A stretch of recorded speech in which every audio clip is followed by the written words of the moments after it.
Hey, what's up, everybody? Welcome to the TNR show. My name's Trennon. That's Ryan. Say what's up, Ryan. Hey, what's up, everybody? We're excited. New episode. We're bringing it to you live and in color, like we always do. This episode is going to be March Madness themed. Our last March Madness episode. Ryan, are you sad that March Madness is over? I'm a little sad that it's over, but it has been madness. But I'm also glad to move on to a little bit of football. Yeah, we're going to be talking a lot of football in the next couple of episodes, the next couple of weeks. Yep. Um, I want to so our theme going forward, we're going to have 3 videos a week, kind of like we did last week. We're going to have a video come out on Monday and Friday. Those are going to be podcasts more oriented. And the video on Wednesday, I'll typically do myself, and that might be anything, especially nowadays where March Madness has ended and any kind of real college sports is done other than college baseball, which a lot about it. If you're not down south, you don't give a crap about. So that's kind of our mantra moving forward. I'm pretty excited about it. I think the podcast is moving in a great direction. If you listen, before I go on a subscriber rant, if you listen to this podcast, I really do appreciate it. I know Ryan does. We love our listeners. You know, when we started this, it was just an idea. It was like, literally, I texted Ryan one day. I was like, "Hey, you want to do a podcast, bro?" Or something like that. I could look at text Yeah. messages. I probably still have them. But I was like, man, you want to do a podcast? And this isn't something that I was going to make a career out of or anything, but it is something I'm passionate about. I think Ryan's passionate about it. We're both big sports guys. Yeah. So I'm pretty excited about it. So I just wanted to thank the audience, whoever is out there, listening, liking, subscribing. I know I preach it. I've introduced an intro where I say like and subscribe. I say it during the video. And if you listen to the Spotify version, I say it before, I say it during, and I say it after. So I know it can get a little much, but we don't have, basically the way you should look at it is we don't have ads. So it kind of, that replaces the ads. Now we start getting ads one day, prayers, but we start getting ads, I expect less subscriber talk, more ad talk. But as for right now, this is the situation. I'm pretty excited about it. So, like I said, last March Madness episode, it's over. And I want to jump right into it, Ryan. We labeled an episode, is Gonzaga beatable? Turns out they were more than beatable. They were being able to blown out. Yeah. I'm going to shoot this at you real fast. And we're going to talk about Okay. all of it, real Yeah. quick. And the hot take I saw coming from the media, the sports media, is that Gonzaga, the fact that they played in their little teeny beanie conference, did not prepare them for the level of competition, especially that you saw in the Final Four against UCLA, who was a battle tested. Pac-12 could be the best conference in argument, and then against obviously Baylor that just completely whooped them. Your thoughts? Yeah. Um, I don't. I disagree with that. I would say that yes, they had an easy schedule. Um, but you also look at. I mean, I just don't think they were ready for that game against Baylor. I mean, they played Big 12 teams. You could also make a case that the Big 12 was the best conference. They won the national championship. I mean, you know, Gonzaga beat Kansas. I believe they played Texas Tech. I'll have to check on that. But and they won. They beat Oklahoma too. Um, they ran the table in the tournament. I mean, that's just not something that's easily done. And even if you look at the UCLA game, UCLA still made it to the Final Four. It's not like they were a bad team even coming in. They were a pretty decent team. They weren't highly favored or anything, but I mean, they came into the tournament, played well, and I think Baylor was just a better team, honestly. I agree. I think if you watch that game, I watched the whole thing. I wanted to go to bed. I was tired.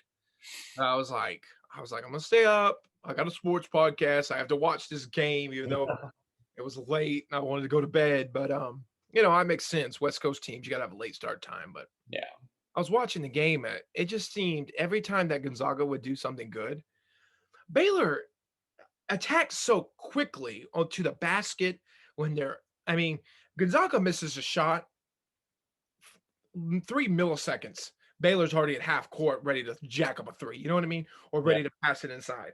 And I noticed Gonzaga throughout the game had moments where they were so focused on stopping Baylor's three that they would forget there's a dude wide open under the basket. And that happened a lot in that game. And every time that Gonzaga would make a run, that they would proceed to like try to close the gap.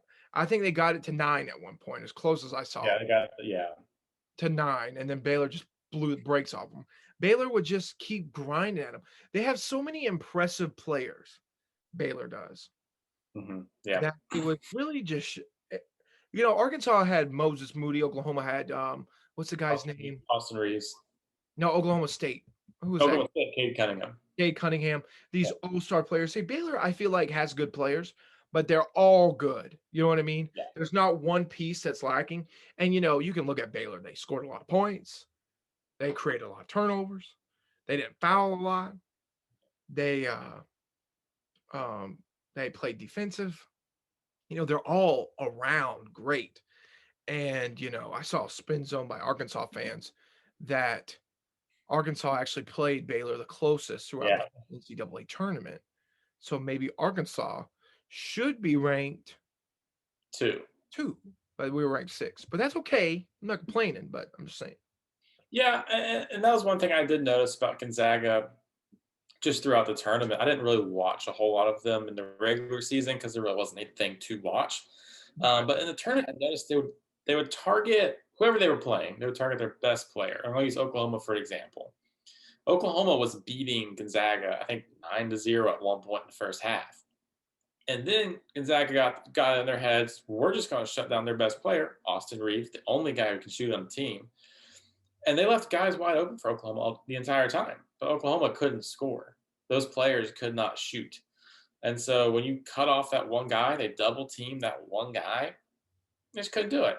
When they Right. tried that against Baylor, it was a disaster because all of Baylor's players can shoot. And so they would literally just pass it off to a wide open guy and he would score. So their tactic, I think, helped them throughout the tournament because they were, as you said, playing against teams that had that one star, but Baylor had the team and they could score all around, and they did. So I'm looking at Baylor's box score right now. So this guy named Mario Teague, he scored 19 points. Jared Butler, he scored 22 points. And Davion Mitchell scored 15 points. That kind of balance that you can get that many points from those guys, I mean, it's just explosive. And I'm looking at the rest of the box score. This guy named Thamba, he had He was good defensively. 3 points. Very Yeah, good. 3 points. He had 1 block, 6 rebounds, 3 defensive rebounds, and then look at their bench points. They had a guy named, let me get this guy's name up. I'm not Adam Flagier. I don't know how you say that, but he had 13 points coming off the bench. They had a guy, oh my Lord, I can't pronounce that name, but he had 6 points. So, I mean, they had good production off the bench, Yeah. good production on. And I think I think looking at this box score, you could almost argue that it's a little like deceiving, mainly because of the fact that so many of Baylor's players, Baylor's bench and Baylor's starters are so great defensively that it's not going to show necessarily. Like this guy, I got to find out his name real fast. Mark Vital, he had he only had 6 points, right? But he had 11 rebounds, 8 offensive rebounds, 8. That's insanity. That's huge. And I just think overwhelming. I just think Baylor overwhelmed Gonzaga the whole game. I don't think it was close. Baylor had a 10-point advantage at half Yep. and had a 6-point advantage in the second half. And there was just nothing that Gonzaga could do. And Gonzaga is known for scoring a lot of points, right? That's kind of their Yeah. thing. A lot of points. Baylor just had them locked down defensively. If you have a team, most of the time, like if you look at UCLA, even though that last game would argue that I would be wrong here, but if you look at that last game, I mean, look at any of the games at UCLA, particularly the one against Michigan, lockdown defense. We won 51-49, I think. Yeah. And then, I mean, they're a good team defensively, but overall, they didn't have what they needed to do either. Like in the Final Four, for instance, they scored what 90 points, but they didn't play any defense because Gonzaga scored 93. Yeah, exactly.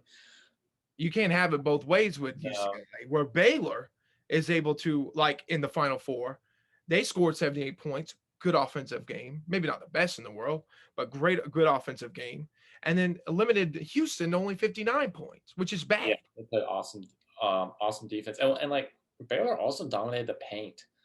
Like every time there was a ball going into the paint, Baylor got it. They rebounded defensively and offensively. They rebounded so well. They got every single ball that was in the air. Right. Um, it was kind of weird. Like I mean, Gonzaga's got some big players, but you know, Timmy, yeah, he's a big guy. But like the Baylor guys would just jump up, get the ball, and go the other way, or they'd score. So I just think overall Baylor was the better team, and they just dominated it. they had a lot of turnovers, Gonzaga did. Yeah, Um, they gave it up a lot. Timmy had 5 turnovers, Kispert had one, Suggs had three, Nam Bambahard, he scored. He had two. Another point to make: Gonzaga's bench complete disaster. Maybe they weren't deep enough.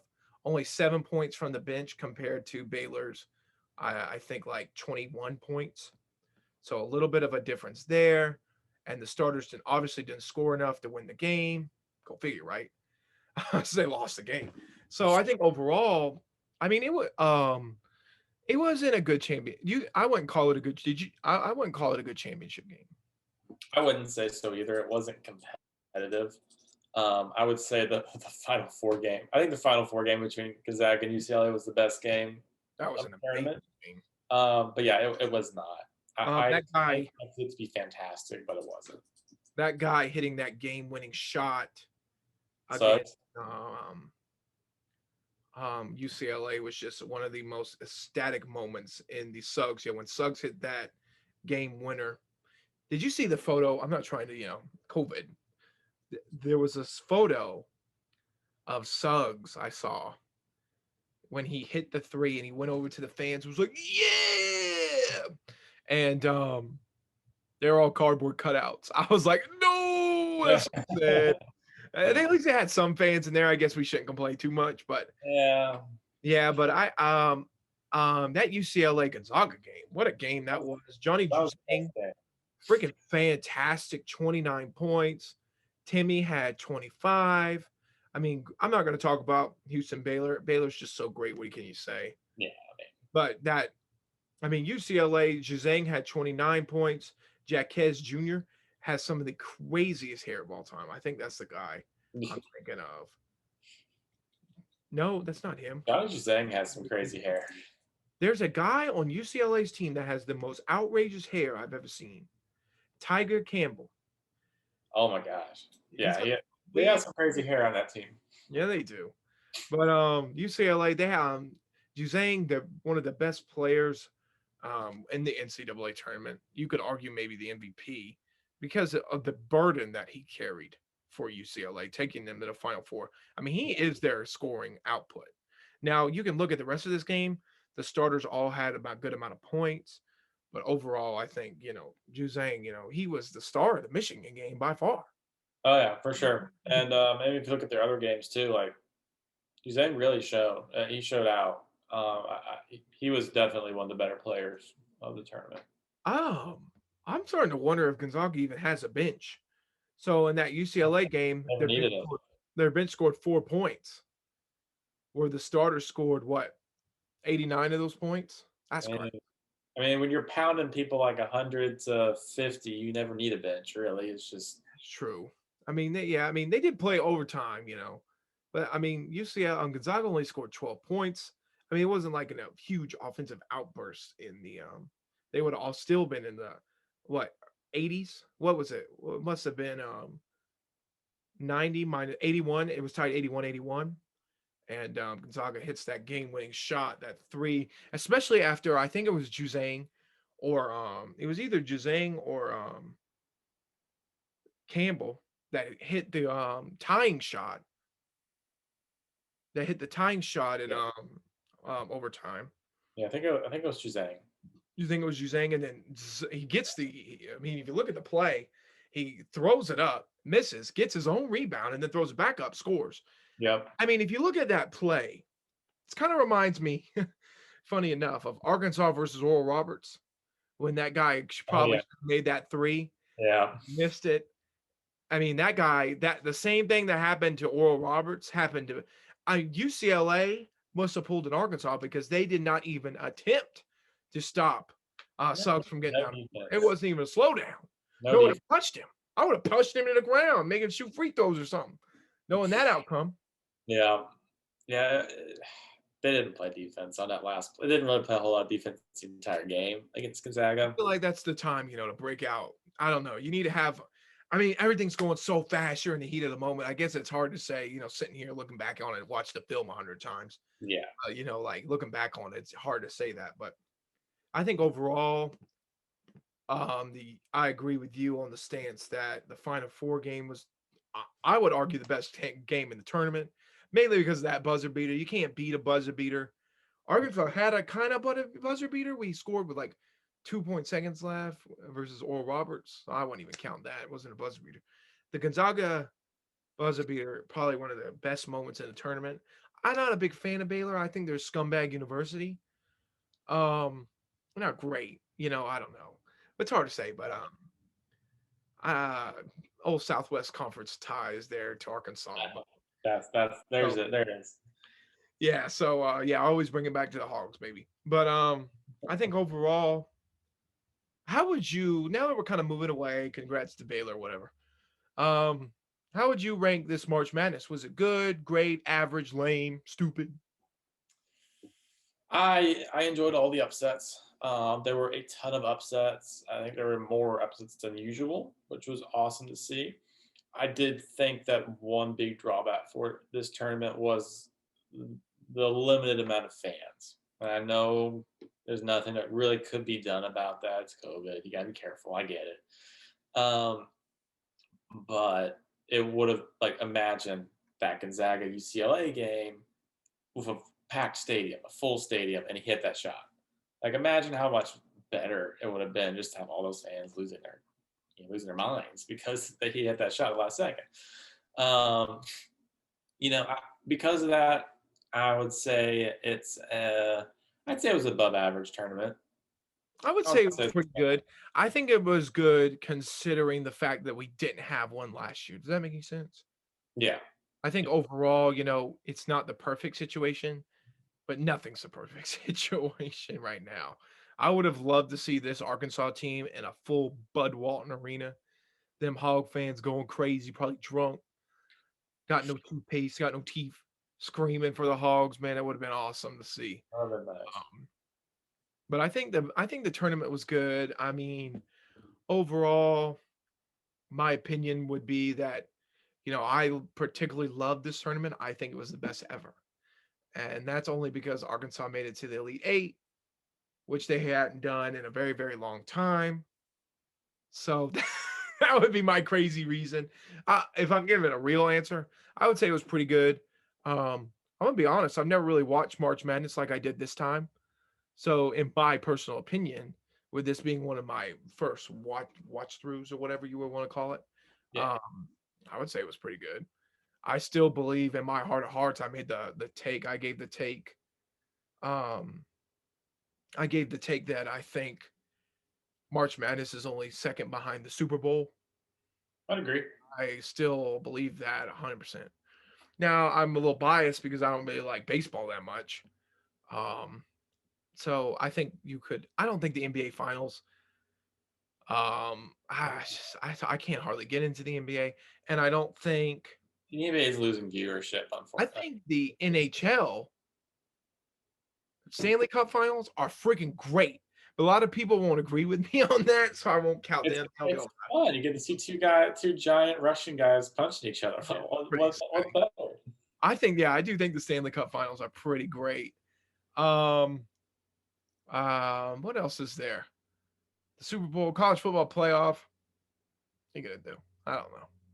Last year has kind of put a bitter taste in my mouth, especially after Clemson lost. So I was a Well, little that. disappointed. But I think overall, I think it was a good tournament. Like I said, I still believe this is This is the second best sporting event in America, maybe the world. I don't know. People like the soccer Like the World cups. Cup. Yeah, the soccer cups are always fun. I like the Champions League. I think that's pretty exciting. Yeah, that's pretty good too. Did PSG win today? A little small interruption for It the was, fans. yeah. Yeah, they were up 3-2 on Bayern Munich. I saw, but anyway, totally interruption, not basketball related at all. But the Olympics, stupid. I never got into the Olympics. I just can't. I think it's what it is with that. But not going off on a tangent there. But overall, pretty happy with basketball. I do want to bring up some stuff about Arkansas real fast. If I can pull it up on my phone, I Yeah. want to talk about basketball recruiting before we end the episode. I'll do it in Okay, this before you episode. get to that, what did you think about Gonzaga being the favorite for next year to win the title? I would have to see who they have coming back. Like if Timmy comes back, I don't know. What is he, a senior? I can Uh, look so fast. Actually, I can just what? click. It depends on who they coming back. Like Timmy, is Timmy coming back? I, Oh th- yeah, he's only a sophomore. No way he goes to the NBA, so he'll come back. So I believe I that. think pretty much everyone's coming back. If Suggs would be the only other That's person the I would freshman. look at. Suggs, freshman, he's definitely coming back. Who else? The highest scorer for that game was JJ Ajayi, Jaia. He's a junior. I believe it, especially if none of these guys go pro. Okay. Where'd you see the who's I saw where'd you see Uh, the they're the betting favorite for Caesar's Sportsbook to be they're the favorite. oh, okay, that makes sense. I mean, I would believe it. I mean, they'll definitely make the NCAA tournament, and they'll Yeah, definitely. This team's kind of young.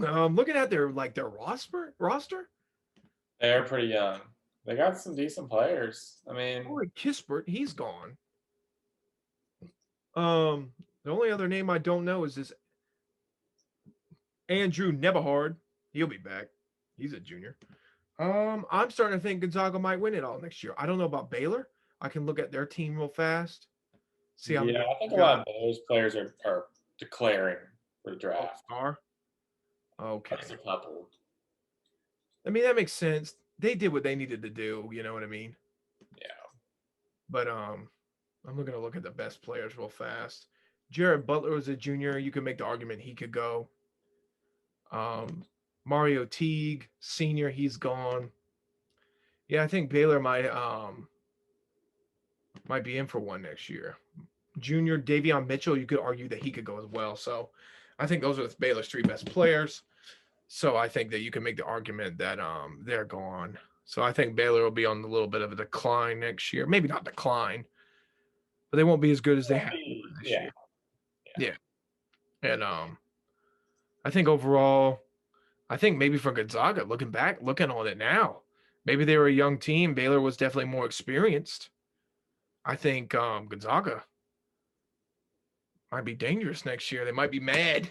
Might be Yeah. one Curious to see what happens next year. It'd be fun. win one for Mark Few. There you go. Yeah. And then so here's for speaking of I just want to get a little Arkansas stuff, Arkansas basketball talk here because this is what I see going on. We've lost Jalen Tate, Justin Smith, um, Jackson's leaving. I don't even know who that is. Lord, Desi Stills. I talked about him in last week's episode. Henderson. He's Ethan Henderson. Announced today he's transferring, and this dude named Obu Coelu, he's transferring. We've already picked up Chance Moore from High. He's a recruit. Aqual Mawayan from a JUCO. Adawies Tony from Pitt, and Chris Likes from Miami. And Moses Moody's leaving for the draft. So probably he hasn't announced it yet, but most likely he's gone. Yeah. So I think the importer Eric Musselman back at it. I think Arkansas, just like this year, will be in a haberdashery of weird players that all coming together for their final couple years. So I'm pretty excited about that. Yeah. I thought I'd throw that in there. But overall, I think that's the end of the March Madness episode. Is that it, Ryan? Anything else you want to talk about? I think that's it. I think that's the end of our coverage of college basketball for the year, we'll probably talk some. You know, Well, I'll probably talk like I just did, like throw that in there every once in a while. yeah. But if Well, you that's really that's want to, the end of the season. Yeah, Baylor won it all. So yeah, that's it. I mean, yeah. we started with college basketball. I'm kind of sad to see it go. This podcast, you could have been arguing if you're a listener, a faithful listener. You could argue that this podcast has been a lot of college basketball, which it has. That's the going rate right now. Yep. Than the first 2 weeks when we were talking about the Super Bowl. But other than that, time flies. Madness is over for now. Now we rest. A lot of head coaching changes. Maybe we'll speak on that. I posted a post on Instagram about Hubert Davis and my thoughts on North Carolina bringing him in. So if you want to go listen to what I have to say, I do a quick reel about that on Instagram and TikTok. So go looking about that. Little stuff like that, little tidbits we'll probably be posting on Instagram. So make sure you go follow TNR underscore sports. Follow that account, follow that account, follow that account. We'll be posting all random little tidbits. Ryan posted about the spring game. We posted about the two basketball games. We talked about the Final Fours. We Yep. talked about everything. So if you're interested in that kind of stuff, you're going to get content quicker, more accessible on your phone, easy to click on Instagram. So make sure to go like, follow, subscribe on Instagram. And like I said, this ends the college basketball talk. If I haven't already said it enough, I'll say it one more time.